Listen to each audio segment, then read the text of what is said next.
할아버지, 저희가 시골에 내려서 귀촌했는데 경운기가 없다고 할아버지가 저희 집 마당에 경운기 가지라고 경운기 갖다 놓으셨어요?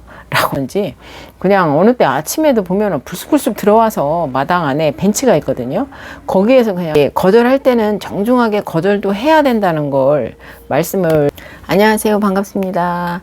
요즘 날씨가 이제 많이 더워가지고 한낮에는 밖으로 돌아다니기가 쉽지가 않죠.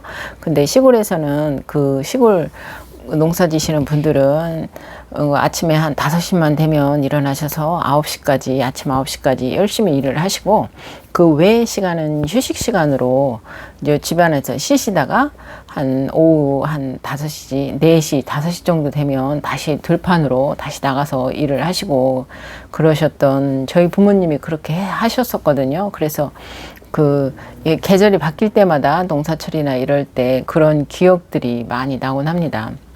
요즘은 이게 이제 날이 너무 좋다 보니까 이제 아직까지 많이 덥다는 그런 생각보다는 이게 선선한 날씨라서 그런지 돌아다니시기 참 좋을 것 같아요.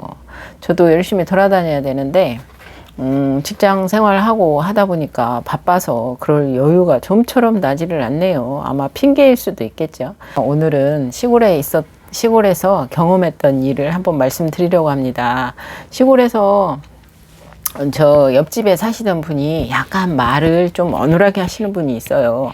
건강이 안 좋으셔서 목 수술을 하셨다고 합니다. 그래서 이제 말씀을 잘 못 하셔서 그냥 이렇게 입으로만 뻥긋뻥긋 하시고 말 표현을 제대로 못 하시는데, 저희는 이제 그 어르신 분이 이렇게 저희 옆집에 사시기 때문에 인사도 자주 드리고 얘기도 하고 했었는데, 너무 사람이 친절이 과하다가 보니까 그 아저씨는 그냥 시도 때도 없이 저희 집을 들락달락 하시는 거예요. 그러니까 이게 남의 집을 들어갈 때는 정말 볼 일이 있지 아주 친숙하지 않은 이상은 이제 꼭 필요한 사항이 아니고 볼 일이 있을 때 빼고는 너무 그렇게 가는 것도 사실은 실례잖아요. 근데 그 아저씨는 이렇게 아는 체하고 친숙하게 대하니까 이렇게 이제 그런 것들을 생각을 안 하셨는지, 그냥 어느 때 아침에도 보면 불쑥불쑥 들어와서 마당 안에 벤치가 있거든요.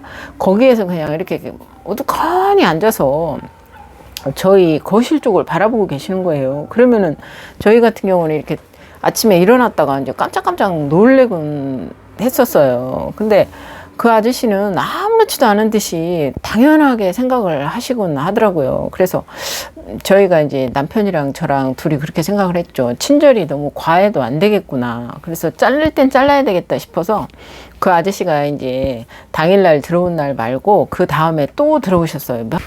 그래서 제가 아저씨한테 달려가서 이야기를 꼭 해야 되겠다 싶어서 아저씨한테 달려갔어요. 어머, 안녕하세요. 아저씨 반갑습니다. 근데 아침에 이렇게 어쩐 일로 일찍 오셨어요? 그렇게 말씀드렸더니 아저씨가 이제 손짓 발짓을 막 하시면서 이렇게 말씀을 하시는 거예요. 근데 전 솔직히 이제 무슨 말인지도 잘 모르겠고, 그래서 아저씨 여기 아침에 자꾸 이렇게 들어오시면 안 돼요, 안 돼요 말씀을 드렸더니 아저씨가 눈을 동그랗게 뜨시더니 이렇게 쳐다보는 거예요. 그러면서 이렇게 말씀하시는데, 그래서 아저씨가 이렇게 들어오시면 제가 자꾸 깜짝깜짝 놀래서 안 돼요, 여기로 다니시지 마시고 다른 곳으로 돌아가세요 라고 말씀을 드렸더니 말씀을 하시는 거예요. 근데 참 그것도 제가 속이 상하는 게, 굳이 이런 것까지 내가 내 집 마당에서 굳이 들어오지 마라 이러면 안 된다라고 말해야 되는 것이 솔직히 제 입장에서 무척 속이 상하더라고요.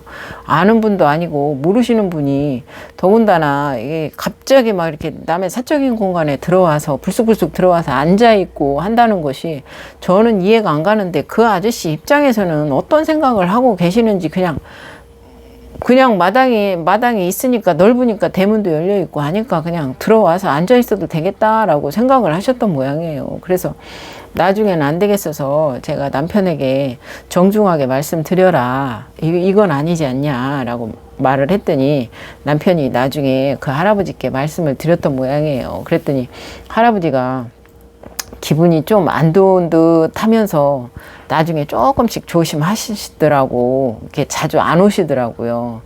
근데 이게 이제 시골에서 살다가 보면 이제 귀촌하셔서 그런 경험이 혹시라도 계신 분들이 있을 수도 있어요.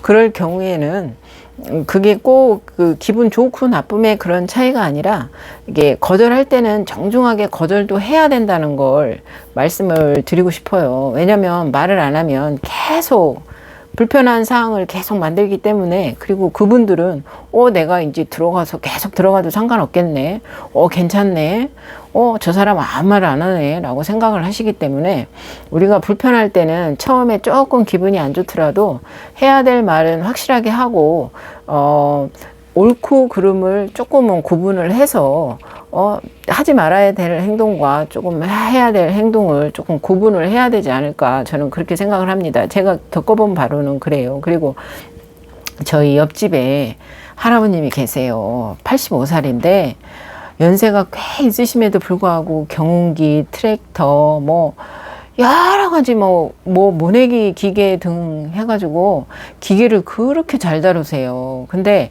저희 집이, 이 집이 저희가 이제 귀촌해서 사가지고 구매한 집 전 주인께서 그 앞에 그 대문을 만들어 놓으셨더라고요. 근데 그 전에는 대문이 없었대요. 근데 이 주인분께서 집을 자주 이제 도시에 왔다 갔다 하게 되니까 집을 비웠었는데 나중에 그 대문을 달게 된 사연을 저희가 이해를 하게 됐어요. 처음에는 대문을 왜 달았을까?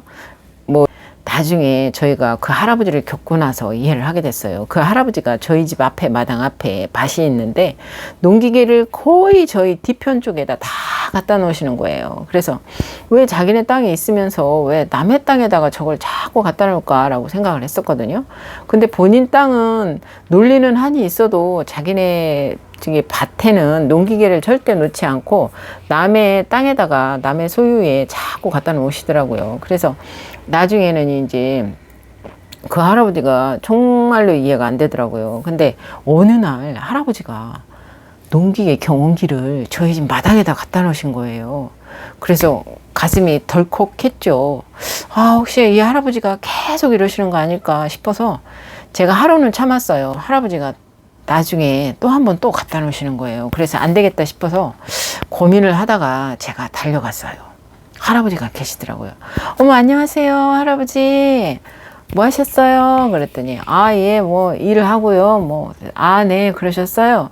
그런데 할아버지, 저희가 시골에 내려서 귀촌했는데 경운기가 없다고 할아버지가 저희 집 마당에 경운기 가지라고 경운기 갖다 놓으셨어요? 라고 말씀을 드렸어요. 그랬더니 할아버지가 막 웃으시는 거예요. 허탈하게 웃으시면서, 아유, 아주머니 말씀을 참 재밌게 하시네요, 그러시는 거예요. 그래서 제가 그랬죠. 저는 할아버지가 우리 집 경운기 없다고 경운기 갖다 놓으신 줄 알고 저희 가지라고 주시는 건 줄 알았어요. 저희 가져도 되나요? 그랬더니 할아버지께서, 아이고, 농사채도 없는 사람이 경운기 가져서 뭐 한대요? 어디다 쓴대요? 그렇게 말씀을 하시더라고요. 그러면서 제가 금방 가져라 갈게요, 그렇게 말씀하시더군요. 그래서 이게 참 저 같은 경우도 고민을 많이 했었는데, 어떤 말을 할까 고민을 했었는데, 제가 순간 잠시에 반짝 아이디어가 생각나서 그냥 유머스럽게 얘기를 하자라고 생각해서 가서 말씀드렸더니 할아버지께서 굉장히 기분이 좋으셨던 모양이에요. 그러면서 나중에 저희 남편한테 그렇게 얘기를 하더래요.